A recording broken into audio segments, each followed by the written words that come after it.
Salam, hamını xoş gördük. 2017-ci il Hyundai Tucson'dur. 7 skors robot korobkadır. Deməli, maşında P192 177 kodu verirdi. O da üst aktuatoru verirdi. Yəni bu bizim təcrübəmizə baxılaraq, yəni bir diaqnostika verilmişik. Deməli, baxın, bunun qabaq hissəsində, hansı ki bu rıçaqlar keçirən hissədə baxın sökmüşük. Deməli, bu motorçikin iç tərəfində plasmas var. Baxın, iç hissədə. Burada bu hissədə plasmas var. Bu plasmas çıxıb. Bu plasmas çıxdığına görə rıçaqı darta bilmir arxa hissəyə. Deməli, indi bunun yenisini əvəz edəcəyik. Yenisini əvəz edəcəyik ki, maşın həm arxaya geçsin, həm də ikinci skorsdan çıxsın.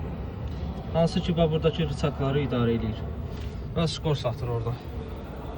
2017-ci il Hyundai Tucson'dur. P192 177 kod verir.